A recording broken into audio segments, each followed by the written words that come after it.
ಮಂತ್ರಿಗಳಾದಂಥ ಡಿ.ಕೆ. ಶಿವಕುಮಾರ್ ಅವರೇ, ಹಣಕಾಸಿನ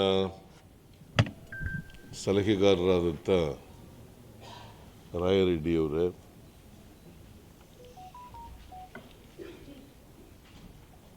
ಶ್ರೀ ಗೋವಿಂದರಾಜು ಅವರೇ, ಅಪ್ಪಾಜಿ ನಾಡಗೌಡ ಅವರೇ,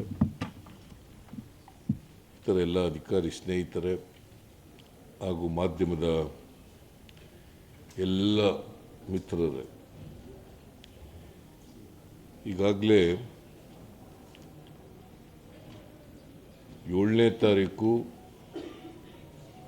ನಾಳಿದ್ದು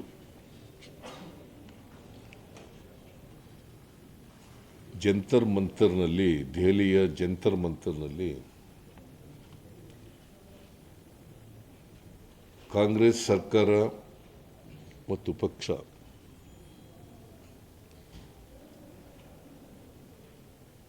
ಒಂದು ಪ್ರತಿಭಟನೆಯನ್ನು ಕೇಂದ್ರ ಸರ್ಕಾರದ ಗಮನವನ್ನು ಸೆಳೆಯಲಿಕ್ಕೋಸ್ಕರ, ಈ ದೇಶದ ಜನರ ಗಮನವನ್ನು ಸೆಳೆಯಲಿಕ್ಕೋಸ್ಕರ ಪ್ರತಿಭಟನೆಯನ್ನು ಹಮ್ಮಿಕೊಂಡಿದ್ದೀವಿ. ಇಲ್ಲಿವರೆಗೆ ನಾವು ಯಾವತ್ತೂ ಕೂಡ ದಿಲ್ಲಿನಲ್ಲಿ ಪ್ರತಿಭಟನೆ ಮಾಡಿರಲಿಲ್ಲ. ಆದರೆ ಅನಿವಾರ್ಯ ಕಾರಣಗಳಿಂದ ಪ್ರತಿಭಟನೆಯನ್ನು ಮಾಡಲೇಬೇಕಾದಂಥ ಪರಿಸ್ಥಿತಿ ಬಂದೊದಗಿದೆ.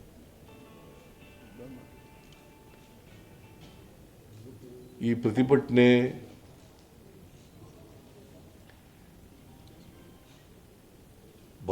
ಕಾಂಗ್ರೆಸ್ ಪಕ್ಷ ಭಾರತೀಯ ಜನತಾ ಪಕ್ಷದ ವಿರುದ್ಧ ಮಾಡ್ತಕ್ಕಂಥ ಪ್ರತಿಭಟನೆ ಅಲ್ಲ. I am making it very clear. It is not against the BJP party by Congress party. ಇದು ರಾಜಕೀಯ ಪ್ರತಿಭಟನೆ ಅಲ್ಲ. ಈಗಾಗಲೇ ನಾನು ಪ್ರಸ್ತಾಪ ಮಾಡಿದಂತೆ ಇಡೀ ದೇಶದ ಜನರ ಗಮನವನ್ನು ಸೆಳೀಬೇಕು ನಮಗಾಗಿರ್ತಕ್ಕಂಥ ನ್ಯಾಯದ ಬಗ್ಗೆ, ಮಲತಾಯಿ ಧೋರಣೆ ಬಗ್ಗೆ ಕೇಂದ್ರ ಸರ್ಕಾರದಿಂದ, ಹಣಕಾಸು ಹಂಚಿಕೆಯಲ್ಲಿ ಆಗಿರ್ತಕ್ಕಂಥ ತಾರತಮ್ಯದ ಬಗ್ಗೆ,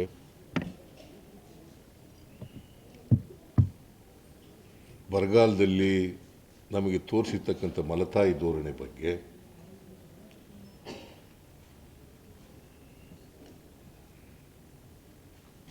ಈ ಕಾರಣಗಳಿಗೋಸ್ಕರವಾಗಿ ನಾವು ಈ ಪ್ರತಿಭಟನೆಯನ್ನು ಹಮ್ಮಿಕೊಂಡಿದ್ದೀವಿ.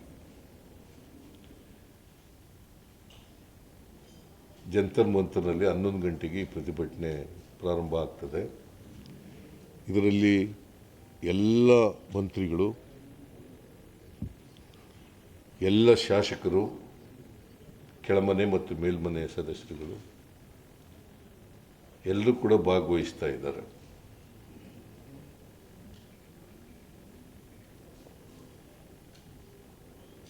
ನಾಳೆ ಸಾಯಂಕಾಲನೇ ಡೆಲ್ಲಿಗೆ ಹೋಗ್ತಾ ಇದ್ದೀವಿ.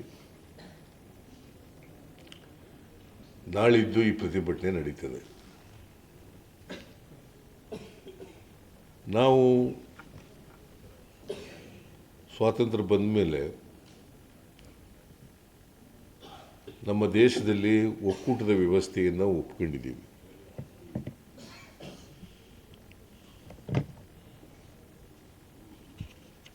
ಸಂವಿಧಾನದ ಮೂಲಕ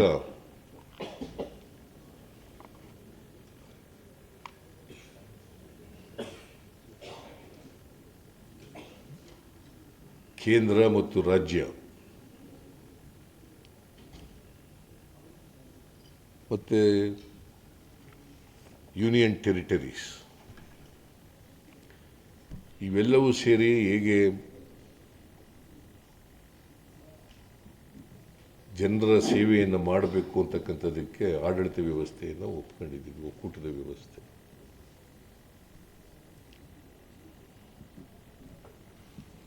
ದೇಶ ಅಂತಂದರೆ ರಾಜ್ಯಗಳು ಮತ್ತು ಕೇಂದ್ರಾಡಳಿತ ಪ್ರದೇಶಗಳಿಂದ ಕೂಡಿರ್ತಕ್ಕಂಥದ್ದು. ಕೇಂದ್ರಕ್ಕೆ ಬರ್ತಕ್ಕಂಥ ತೆರಿಗೆ ರಾಜ್ಯಗಳಿಂದ ಬರ್ತಕ್ಕಂಥ ತೆರಿಗೆ. ಕೇಂದ್ರಾಡಳಿತ ಪ್ರದೇಶಗಳಿಂದ ಬರ್ತಕ್ಕಂಥ ತೆರಿಗೆ. ಐ ರಿಪೀಟ್, ಕೇಂದ್ರ ಸರ್ಕಾರದ ತೆರಿಗೆ ಹಣ ಅಂತಂದರೆ ರಾಜ್ಯಗಳಲ್ಲಿ ವಸೂಲಾಗ್ತಕ್ಕಂಥ ತೆರಿಗೆ ಹಣ, ಅದು ಕೇಂದ್ರ ಸರ್ಕಾರಕ್ಕೆ ಆಗ್ತದೆ ಮತ್ತು ರಾಜ್ಯ ಸರ್ಕಾರಕ್ಕೂ ಕೆಲವು ಬರ್ತವೆ. ಈ ತೆರಿಗೆ ಹಣ ಈಗ income tax, corporate tax, GST, petrol diesel ಮೇಲೆ ಬರ್ತಕ್ಕಂಥ ತೆರಿಗೆ, ಸೆಸ್ಸು, ಮತ್ತು ಎಂಥದ್ದು ಇನ್ನೊಂದು ಯಾವುದು ಇಂಡೈರೆಕ್ಟ್ ಟ್ಯಾಕ್ಸಸ್ ಇದೆಯಲ್ಲ ಸೆಸ್ ಮತ್ತು ಇನ್ನೊಂದು ಯಾವುದಯ್ಯ additional excise duty surcharge, cess ಮತ್ತು ಸರ್ಚಾರ್ಜ್, ಇವುಗಳಿಂದ ಕಲೆಕ್ಟ್ ಆಗ್ತಕ್ಕಂಥ ಹಣ ಇದೆಯಲ್ಲ, ಇದು ಹೇಗೆ ಕೇಂದ್ರ ಮತ್ತು ರಾಜ್ಯಗಳಿಗೆ ಹಂಚಿಕೆಯಾಗಬೇಕು ಅಂತೇಳಿ ಸಂವಿಧಾನದಲ್ಲಿ ಭಾಳ ಸ್ಪಷ್ಟವಾಗಿ ಫೈನಾನ್ಸ್ ಕಮಿಷನ್, ಸ್ವತಂತ್ರ ಸಂಸ್ಥೆ ಫೈನಾನ್ಸ್ ಕಮಿಷನ್, ಅದು ಹಂಚಿಕೆ ಮಾಡ್ತದೆ. ಕೇಂದ್ರಕ್ಕೆ ಎಷ್ಟಿರಬೇಕು, ರಾಜ್ಯಕ್ಕೆ ಎಷ್ಟು ಹೋಗಬೇಕು ಅಂತ ಹಂಚಿಕೆ ಮಾಡ್ತದೆ. Seventh schedule of the Indian constitution, ಇದನ್ನು ಹೇಳ್ತದೆ. ಇದು ಒಂದು ಸ್ವತಂತ್ರ ಸಂಸ್ಥೆ, ಹಣಕಾಸಿನ ಸಂಸ್ಥೆ, ಸ್ವತಂತ್ರ ಸಂಸ್ಥೆ. ಕೇಂದ್ರದಲ್ಲೂ ಇದೆ, ರಾಜ್ಯದಲ್ಲೂ ಕೂಡ ಮಾಡ್ಕೊಂಡಿದ್ದೀವಿ. Central finance commission,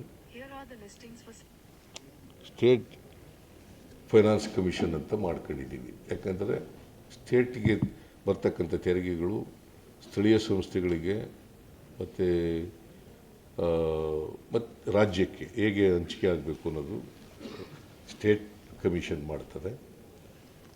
central commission ಸೆಂಟರ್ಗೆ ಮತ್ತು ರಾಜ್ಯಗಳಿಗೆ ಹೇಗೆ ಮಾಡಬೇಕು ಅಂತಕ್ಕಂಥದ್ದನ್ನು ಮಾಡ್ತದೆ. ಇಲ್ಲಿವರೆಗೆ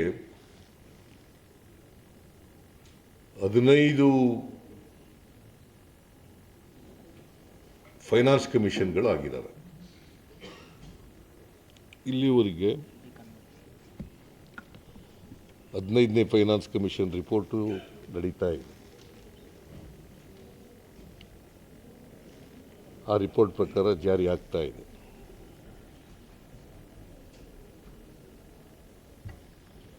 ಹದಿನಾಲ್ಕು ಫೈನಾನ್ಸ್ ಕಮಿಷನ್ನು 15-16ರಿಂದ 19-20ರವರೆಗೆ, 15-16ರಿಂದ 19-20ರವರೆಗೆ 5 ವರ್ಷಗಳು ಒಂದು ಫೈನಾನ್ಸ್ ಕಮಿಷನ್ ಕೊಡ್ತಕ್ಕಂಥ ರಿಪೋರ್ಟು 5 ವರ್ಷ ಜಾರಿಯಾಗುತ್ತೆ. ಎವ್ರಿ 5 ಇಯರ್ಸ್ಗೆ ಒಂದು ಸಾರಿ ಫೈನಾನ್ಸ್ ಕಮಿಷನ್ ರಚನೆ ಆಗುತ್ತೆ. ಈಗ ಕೂಡ ರಚನೆ ಆಗಿದೆ 16ನೇ ಫೈನಾನ್ಸ್ ಕಮಿಷನ್ನು. ಚೇರ್ಮನ್ ಆಗಿದ್ದಾರೆ, ಆದರೆ ಮೆಂಬರ್ಗಳಾಗಿಲ್ಲ ಇನ್ನು. ಮೆಂಬರ್ಗಳಾದರು. ನನಗೆ ನಿನ್ನೆವರೆಗೆ ಮಾಹಿತಿ ಇರಲಿಲ್ಲ. 3 ಡೇಸ್ ಆಯಿತಾ? ಓಕೆ. ನಮ್ಮ ರಾಯರೆಡ್ಡಿಯವರು ಅದಕ್ಕೆ ಅಡ್ವೈಸ್ ಮಾಡ್ತಾ ಇರೋದು. ಅವರು ಅಡ್ವೈಸರಾಗಿ ಅವ್ರನ್ನ ನೇಮಕ ಮಾಡ್ಕೊಳ್ಳೋದು ಅದಕ್ಕೋಸ್ಕರ.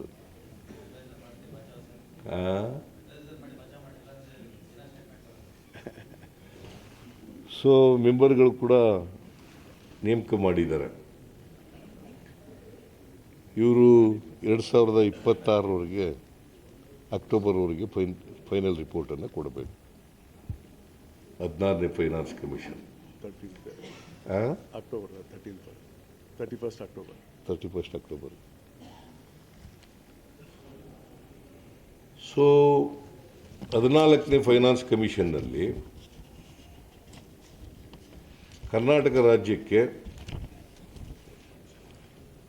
42% ತೆರಿಗೆಯನ್ನು ಹಂಚಿಕೆ ಮಾಡಿದರು. ಸ್ಟೇಟ್ಗೆ, ನಮ್ಮ ರಾಜ್ಯಕ್ಕೆ. 4.73. ಅಲ್ಲಲ್ಲ ಹೇಳ್ತೀನಿ, 42%. 15ನೇ ಫೈನಾನ್ಸ್ ಕಮಿಷನ್ನಲ್ಲಿ ಅದು 41% ಆಯಿತು. 41% ಗಿಳಿಸಿದರು.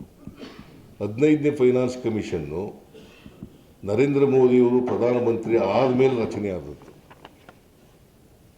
15-16ರಲ್ಲಿ ಅವರು 14-15ರಲ್ಲಿ ಪ್ರಧಾನಮಂತ್ರಿ ಆದರು. 14ರಲ್ಲಿ 15-16ರಲ್ಲಿ ರಚನೆ ಆಯಿತು. ನಮಗೆ ಈ 14ನೇ ಹಣಕಾಸಿನ ಆಯೋಗದ ಇಂದ 15ನೇ ಹಣಕಾಸಿನ ಆಯೋಗಕ್ಕೆ 14ನೇ ಹಣಕಾಸಿನ ಆಯೋಗದಲ್ಲಿ 4.71% 4.71% ಇದ್ದದ್ದು 15ನೇ ಹಣಕಾಸಿನ ಆಯೋಗದಲ್ಲಿ 3.64.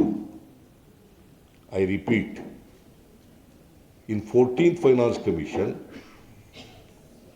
we got 4.71% of taxes, of total taxes. It has been reduced to, in 15th Finance Commission, 3.64. ತಪ್ಪರಿಯಕ್ಕೆ ಹೋಗ್ಬಿಡಿ. ಫ್ರಮ್ 4.71 3.64 ಅಂದರೆ 1.07% ಕಡಿಮೆ ಆಯಿತು. 1.07% ಕಡಿಮೆ ಆಯಿತು.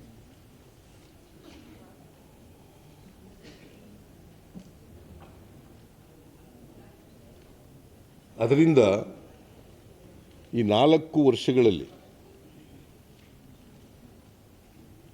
ಈ 15ನೇ ಹಣಕಾಸಿನ ಆಯೋಗ ಬಂದ ಮೇಲೆ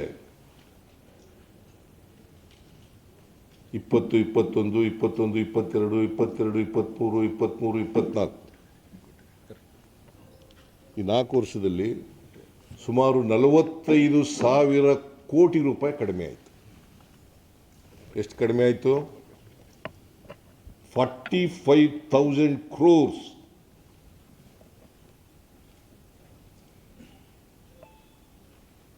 ಬರೀ ಟ್ಯಾಕ್ಸ್ ಡೆವಲ್ಯೂಷನ್ ಒಂದರಲ್ಲೇ ಎಷ್ಟು? 45,000 crores. ಈ ವರ್ಷದ್ದು ಅಂದಾಜು ಕೊಟ್ಟಿದ್ದಾರೆ. ಈ ವರ್ಷದ್ದು ಕೂಡ 24-25 ಅಂದಾಜು ಪ್ರಕಾರ ಸುಮಾರು 62,000 ಕೋಟಿ ಕಡಿಮೆ ಆಗುತ್ತೆ. ಟೋಟಲ್ ಕರೆಕ್ಟಾಗಿ ಹೇಳ್ತಾ ಇದ್ದೀನಲ್ರಿ? 62,008 ಕೋಟಿ. ಆಕ್ಚುಲಿ 62,008 ಕೋಟಿ. ನಾನು 62,000 ಕೋಟಿ ಅಂತ ಹೇಳಿದೆ. 98, ಸಾರಿ, 62,098 ಕೋಟಿ. 62,098 ಕೋಟಿ. ನಾನು 62,000 ಅಂತ ಹೇಳ್ಬಿಟ್ಟೆ, ಸುಮಾರು ಅಂತ ಹೇಳಿದ್ದೀನಿ. ಅದಕ್ಕೆ 62,098 ಕೋಟಿ 5 ವರ್ಷದಲ್ಲಿ ನಮಗೆ 14th ಫೈನಾನ್ಸ್ನಿಂದ 15ನೇ ಫೈನಾನ್ಸ್ನಲ್ಲಿ ಕಡಿಮೆಯಾಯಿತು. ಆಮೇಲೆ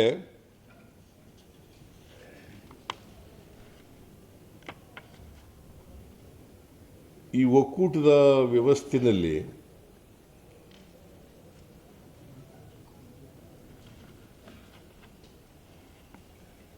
ಫೈನಾನ್ಸ್ ಕಮಿಷನ್ಗಳು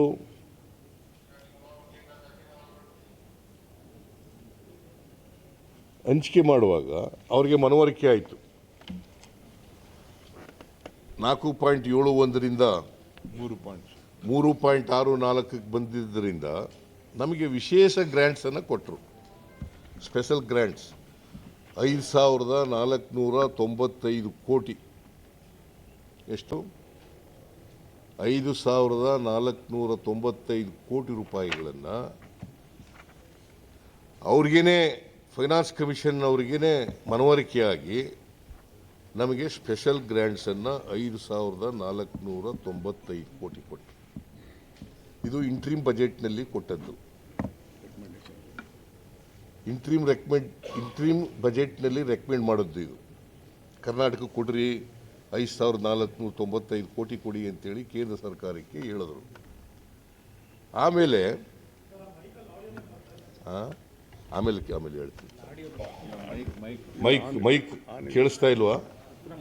ಈಗ ಕೇಳಿಸ್ತಾ ಇದೆಯಾ? ಸ್ವಲ್ಪ ಅದನ್ನು ಆಫ್ ಮಾಡ.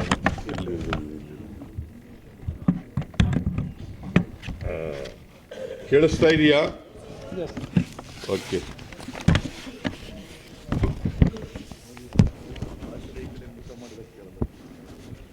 ನಾನು ಸ್ವಲ್ಪ ಈ ಕಡೆ ಆ ಕಡೆ ನೋಡ್ತೀನಲ್ಲ, ಅದರಿಂದ ಕೇಳಿಸ್ತಾ ಇಲ್ಲ.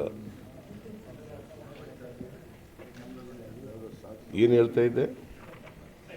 ಸ್ಪೆಷಲ್ ಗ್ರ್ಯಾಂಟ್ 5,495 ಕೋಟಿ ವಿಶೇಷ ಅನುದಾನವನ್ನು ಇಂಟ್ರೀಮ್ ರಿಪೋರ್ಟ್ನಲ್ಲಿ ಮಧ್ಯಂತರ ವರದಿನಲ್ಲಿ ಶಿಫಾರಸು ಮಾಡಿದ್ರು. ನಾನು ಕೂಡ ಇದನ್ನು ಅಸೆಂಬ್ಲಿನಲ್ಲಿ ಪ್ರಸ್ತಾಪ ಮಾಡಿದೆ. ತಗೊಳ್ರಿ, ಇದನ್ನು ಹೋಗಿ ಕೇಳ್ರಿ ಕೇಂದ್ರ ಸರ್ಕಾರನ ಅಂತೇಳಿ. ಯಡಿಯೂರಪ್ಪನವ್ರು ಇದ್ದಾಗಲೂ ಕೇಳಿದೆ, ಬಸವರಾಜ ಬೊಮ್ಮಾಯಿ ಇದ್ದವರು ಕೇಳಿದೆ.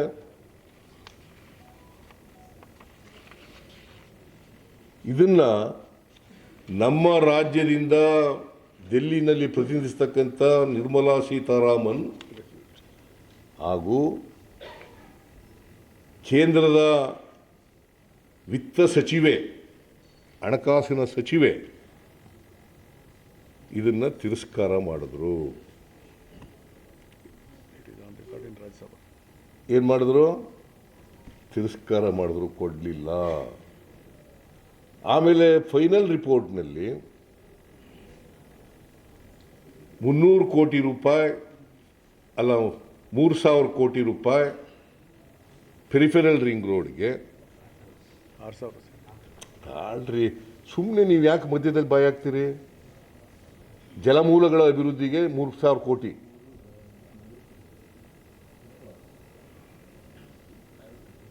ಕೆರೆಗಳು ಮತ್ತು ಬೇರೆ ವಾಟರ್ ಬಾಡೀಸ್ಗಳನ್ನ ಅಭಿವೃದ್ಧಿಪಡಿಸಲಿಕ್ಕೆ 3,000 ಕೋಟಿ, ಪೆರಿಫೆರಲ್ ರಿಂಗ್ ರೋಡ್ಗೆ 3,000 ಕೋಟಿ,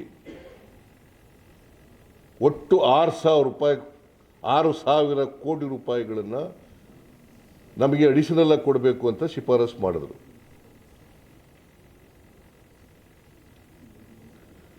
ಎರಡೂ ಸೇರಿಸಿದ್ರೆ 5,495 ಪ್ಲಸ್ 6,000 ಕೋಟಿ 11,495 ಕೋಟಿ.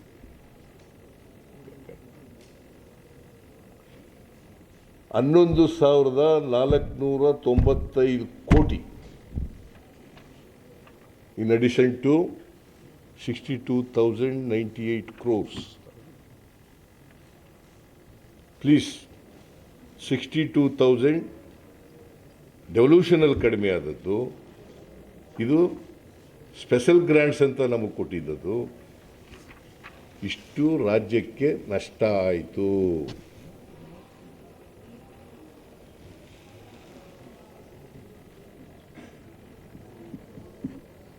$11,000, 10,000 ಅಲ್ಲ, 11,000. 11,000 ಕಡೆ ಇದು. ಹ್ಞೂ, 6, 5, 11. ಗೊತ್ತು ಸರ್, ಮಾಡ್ತಾ ಇದ್ದೀವಿ. ನೀನು ಸುಮ್ಮನೆ ನೀನು ಕನ್ಫ್ಯೂಸ್ ಮಾಡಬೇಡ.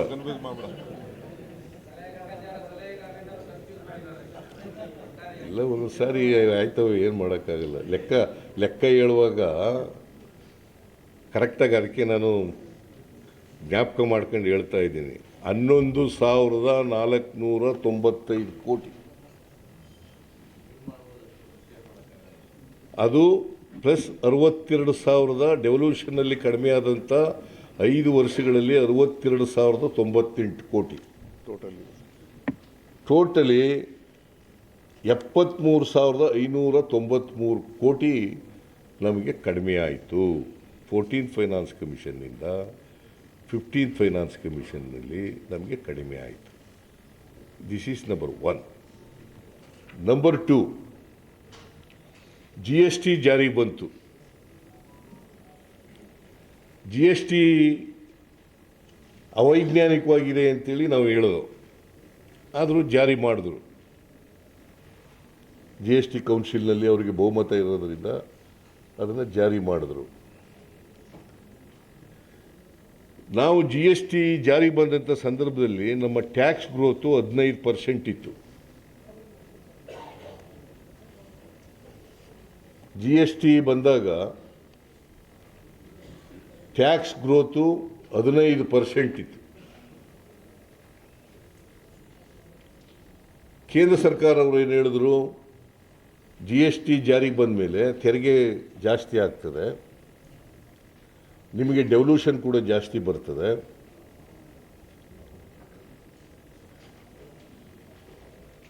ಅಂತ ಹೇಳಿದರು. ಆಮೇಲೆ ನಿಮಗೆ ನಷ್ಟ ಆದರೆ ಅದನ್ನು ತುಂಬಿಸ್ಕೊಡ್ತೀವಿ. 15% ಏನು ಈಗ ಟ್ಯಾಕ್ಸ್ ಗ್ರೋತ್ ಇದೆ, ಅದನ್ನು ಆವ್ರೇಜ್ ರಾಷ್ಟ್ರದಲ್ಲಿ 14% ಅಂತ ತೀರ್ಮಾನಕ್ಕೆ ಬಂದರು. 14% ಅಷ್ಟು ನಷ್ಟವನ್ನು ನಾವು ಪರಿಹಾರ ರೂಪದಲ್ಲಿ ಕೊಡ್ತೇವೆ. ರಾಜ್ಯಕ್ಕಾದಂಥ ನಷ್ಟವನ್ನು ಪರಿಹಾರ ರೂಪದಲ್ಲಿ ಕೊಡ್ತೇವೆ. ಅದು 5 ವರ್ಷ ಆಮೇಲೆ ಮುಂದುವರೆದು ನೋಡೋಣ ಅಂತ ಹೇಳಿದರು. ನಷ್ಟ ಮುಂದುವರೆದ್ರೆ ಈಗ ಅದನ್ನು ಜೂನ್ 2022ಕ್ಕೆ ನಿಲ್ಲಿಸ್ಬಿಟ್ರು ಪರಿಹಾರ ಕೊಡೋದನ್ನು.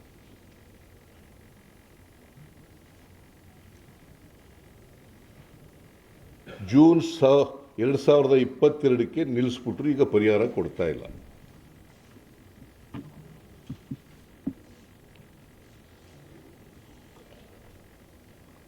ಅಲ್ಲಿವರೆಗೆ 5 ವರ್ಷಗಳ ಕಾಲ ಪರಿಹಾರ ಕೊಟ್ಟರು, ನಷ್ಟ ಆಗಿರೋದನ್ನ ಪರಿಹಾರ ಕೊಟ್ಟರು. ಈಗ ನಾವು 15% ತಲುಪಕ್ಕೆ ಸಾಧ್ಯನೇ ಆಗಿಲ್ಲ ಟ್ಯಾಕ್ಸ್ ಗ್ರೋತ್.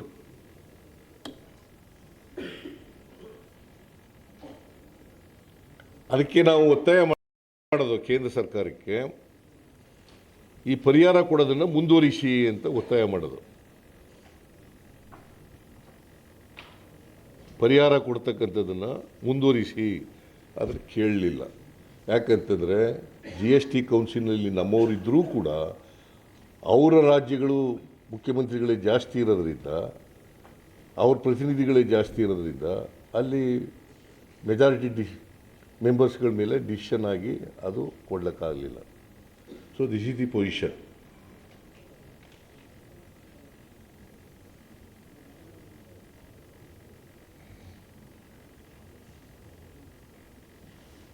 ಸೊ ಇದು ಎರಡನೇ. ಇದು GSTನಲ್ಲಿ ನಮಗೆ ಈಗಲೂ ಕೂಡ ನಷ್ಟ ಆಗ್ತಾ ಇದೆ. ಮತ್ತು ಕರ್ನಾಟಕದಿಂದ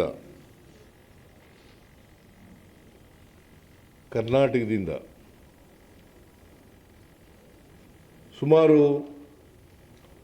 4,30,000 ಕೋಟಿ ತೆರಿಗೆ ವಸೂಲಾಗ್ತದೆ. ಕರ್ನಾಟಕದಿಂದ 4,30,000 ಕೋಟಿ ರೂಪಾಯಿಗಳಷ್ಟು ಸುಮಾರು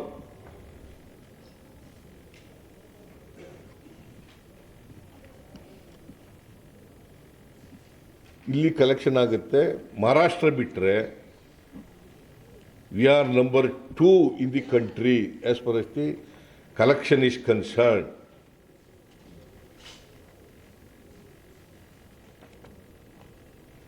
ಟ್ಯಾಕ್ಸ್ ಕಲೆಕ್ಟ್ ಮಾಡೋದರಲ್ಲಿ ಮಹಾರಾಷ್ಟ್ರ ರಾಜ್ಯವನ್ನು ಬಿಟ್ಟರೆ Karnataka number 2 in the country.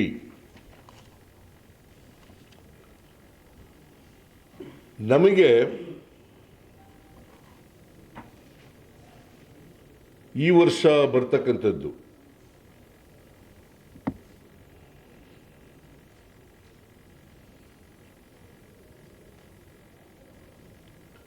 ತೆರಿಗೆ ಪಾಲಿನಲ್ಲಿ ಅಂದರೆ 23-24ನೇ ವರ್ಷಕ್ಕೆ ಬರ್ತಕ್ಕಂಥದ್ದು ತೆರಿಗೆ ಪಾಲಿನಲ್ಲಿ 37,252 ಕೋಟಿ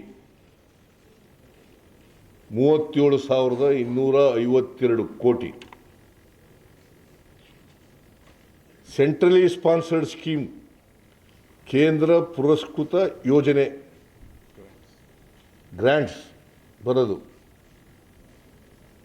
ಅದರಲ್ಲಿ 13,005 ಕೋಟಿ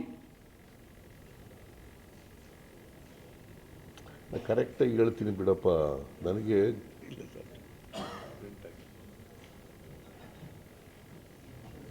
13,005 ಕೋಟಿ ಬೋತ್ ಪುಟ್ ಟುಗೆದರ್ ಈ ವರ್ಷ ಸಿಗ್ತಕ್ಕಂಥದ್ದು 50,257 ಕೋಟಿ whereas the collection from Karnataka is 4,30,000 crores.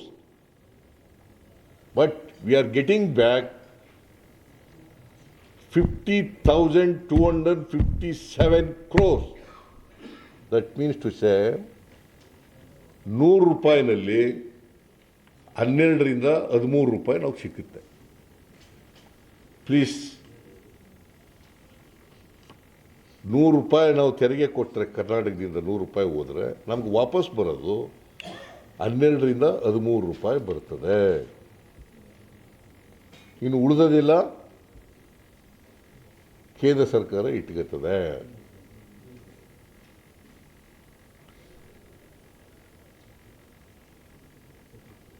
ಆಮೇಲೆ ನಮ್ಮ ಇಲ್ಲಿ ವಿರೋಧ ಪಕ್ಷದವರು ಮಾತಾಡ್ತಾರೆ, ನಾವು ಜಾಸ್ತಿ ಕೊಟ್ಟಿದ್ದೀವಿ, ಕರ್ನಾಟಕ ಏನು ಅನ್ಯಾಯ ಆಗಿಲ್ಲ, ನೆಲ್ಲ ಏನು ಬಾಕಿ ಕೊಡಬೇಕಾಗಿಲ್ಲ ಅಂತೆಲ್ಲ ಮಾತಾಡ್ತಾರೆ. ನಿಮಗೆ ಅದ್ರ ಜೊತೆಗೆ ಬಜೆಟ್ ಗಾತ್ರನೂ ಹೇಳ್ಬೇಕಲ್ಲ, ಅವರು ಎಷ್ಟು ದುಡ್ಡು ಬಂತು ಅನ್ನೋದ್ರ ಜೊತೆಗೆ ಬಜೆಟ್ ಗಾತ್ರ ಹೇಳ್ಬೇಕು. ಈಗ ನಾನು ಅದಕ್ಕಿಂತ ಹಿಂದೆ ಹೋಗಲ್ಲ, 17-18ರಲ್ಲಿ the budget size was of the government of India, ನಮ್ದಲ್ಲ, ಬಜೆಟ್ ಸೈಜು 21 ಲಕ್ಷ. ಇಲ್ಲ ಇದು 21,46,735 ಕೋಟಿ ಅವತ್ತು ಬಜೆಟ್ ಇದ್ದದ್ದು 17-18. ನಮಗೆ ಡೆವಲ್ಯೂಷನ್ ಬಂದಿದ್ದದ್ದು 31,908 ಕೋಟಿ. ಗ್ರ್ಯಾಂಟ್ಸ್ ಬಂದಿದ್ದದ್ದು ಸೆಂಟ್ರಲಿ ಸ್ಪಾನ್ಸರ್ಡ್ ಸ್ಕೀಮ್ಗಳಲ್ಲಿ 16,082 ಕೋಟಿ. Both put together 47,990.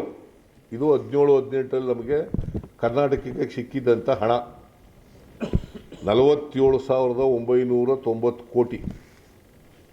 ಅವತ್ತು ಬಜೆಟ್ ಗಾತ್ರ ಬರೀ 21,46,000 ಕೋಟಿ. 21,46,000 ಕೋಟಿ. 18-19ರಲ್ಲಿ 18-19ರಲ್ಲಿ ಕೇಂದ್ರ ಸರ್ಕಾರದ ಬಜೆಟ್ ಗಾತ್ರ 24,42,213 ಕೋಟಿ.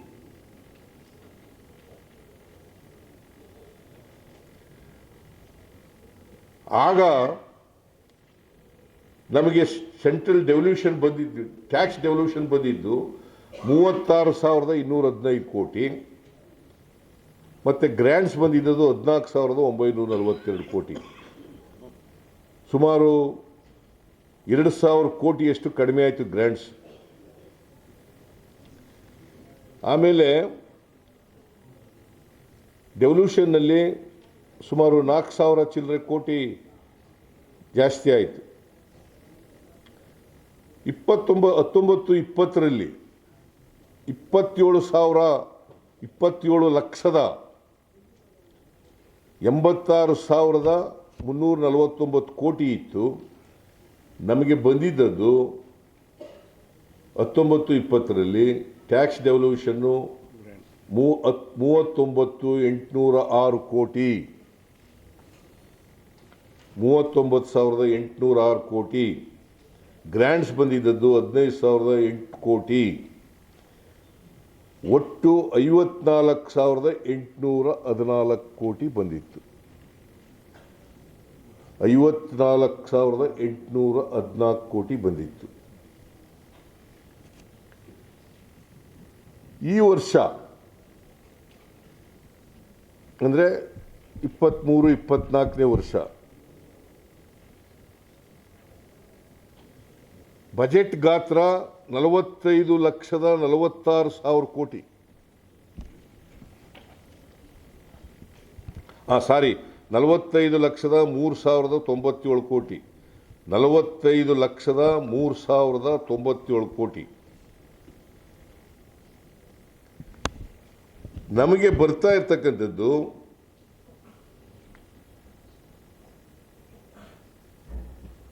37,252 ಕೋಟಿ ಟ್ಯಾಕ್ಸ್ ಡೆವಲ್ಯೂಷನ್ನಲ್ಲಿ, 13,005 ಕೋಟಿ ಗ್ರ್ಯಾಂಟ್ಸ್ನಲ್ಲಿ, ಒಟ್ಟು 50,257 ಕೋಟಿ. ಅಂತಂದರೆ 18-19ರಲ್ಲಿ 24,42,000 ಕೋಟಿ ಗಾತ್ರ ಇದ್ದಾಗ 51,157 ಕೋಟಿ ಬಂತು. ಈಗ 45,03,000 ಕೋಟಿ ಇರುವಾಗ ಬರೀ 50,257 ಕೋಟಿ ಬರ್ತದೆ.